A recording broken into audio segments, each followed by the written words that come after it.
નમસ્કાર, સમાચારો સાથે હું છું જયેશ। અમિત શાહની સભામાં વિડીયો એડિટ કરીને વાયરલ કરવા મામલે અમદાવાદ સાયબર ક્રાઇમે બે લોકોની ધરપકડ કરી છે કે જેમાં એક આરોપી ધારાસભ્ય જિગ્નેશ મેવાણીનો પીએ પાલનપુરનો સતીશ વણસોલા અને બીજો આરોપી છે આમ આદમી પાર્ટીનો કાર્યકર લીમખેડાનું આરબી બારૈયા। બંને આરોપીઓએ અમિત શાહના એડિટેડ વિડીયોને વાયરલ કર્યા હતા।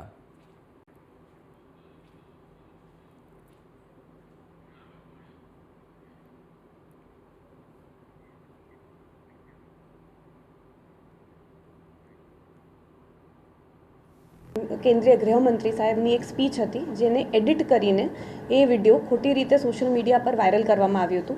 एमां बे प्रोफाइल होल्डर मुख्य एक सतीश वनसोला करीने एमना फेसबुक प्रोफाइल थी अने एक प्रोफाइल होल्डर राकेश भाई बारिया एमने पोताना फेसबुक सोशल मीडिया हेन्डल थी आ एडिटेड विडियो वायरल कर्यो हतो अने एमने जाहेर जनतामां आ फेक न्यूज़ सोशल मीडियाना माध्यमथी फैलाववामां आवी हती। जेना अनुसंधाने अमदावाद साइबर क्राइम ब्रांचे काले एक गुनो नोंध्यो छे। तो अमित शाहे तेलंगाणामां आपेला निवेदनने एडिट करीने विडियो बनाववामां આવ્યો હતો। ઝડપાયેલા બંને આરોપીઓએ માત્ર વિડિયો ફોરવર્ડ કર્યો હતો।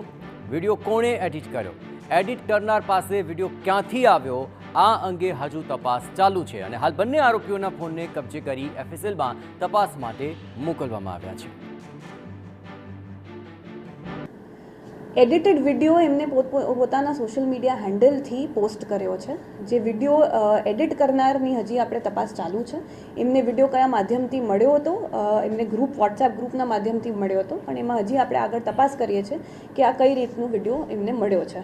आ विडियो एमने पोतानी फेसबुक प्रोफाइल पर पोस्ट कर्यो हतो जे अनेक जग्याए आगळ शेर करवामां આવ્યો હતો અને વિડિયો જે સભા હતી તેલંગાણામાં એક જાહેર સભામાં જે વિડિયો આપ્યો હતો એનું જ એડિટેડ વર્ઝન છે। સતીશ વણસોલા મારો પીએ નહીં ભાઈ છે, તેના આત્મસન્માન માટે હું અંત સુધી લડીશ। ફેક વિડીયોમાં પોતાના પીએની ધરપકડ બાદ આ નિવેદન આપ્યું છે ધારાસભ્ય જિગ્નેશ મેવાણીએ। જિગ્નેશ મેવાણીએ દાવો કર્યો છે કે તેઓ ફેક વિડીયો કે પોસ્ટનું સમર્થન નથી કરતા। સાથે જ લગાવ્યો આરોપ કે ભાજપ અમુક લોકોને જાણી જોઈને ટાર્ગેટ કરે છે। જિગ્નેશ મેવાણીએ મોટો દાવો કરતા આરોપ લગાવી દીધો કે ખુદ ભાજપ જ ફેક વિડીયો ફેલાવવાનું આઈટી સેલ ચલાવે છે। સાંભળો પોતાના પીએની ધરપકડ બાદ જિગ્નેશ મેવાણીનું નિવેદન।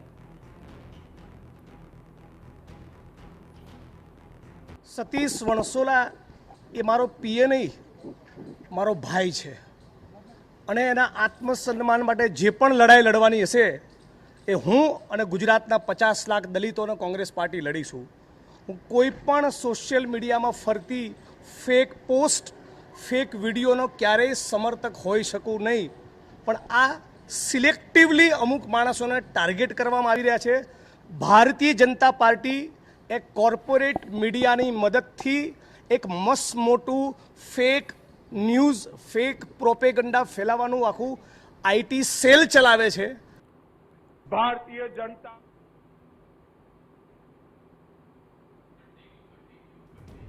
તો જિગ્નેશ મેવાણીએ દાવો કર્યો છે કે ડીસામાં પીએમ મોદીની સભામાં બનાસકાંઠા અને પાટણના દલિતો સતીશ વસાણીની ધરપકડનો જવાબ આપશે।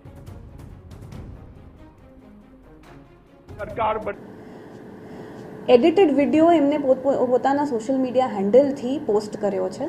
जे विडियो एडिट करनारनी हजी રાજ્યની સરકારે ચૂંટણી ટાણે એ પ્રચાર ના કરી શકે, મારું ચંદનજી ઠાકોર અને જ્ઞાનીબેન ઠાકોરનું કામ ના કરી શકે એવા બદાશયથી ધરપકડ કરવામાં આવી એવી લાગે છે। પણ 1 તારીખના રોજ ડીસામાં જ્યારે માનનીય પ્રધાનમંત્રી નરેન્દ્રભાઈની સભા છે ત્યારે બનાસકાંઠા અને પાટણમાં દલિત સમાજને આનો મેસેજ જવાનો નથી। એવું બને કે દલિત સમાજના ભાઈઓ નરેન્દ્રભાઈનું સ્વાગત કરવા જાય।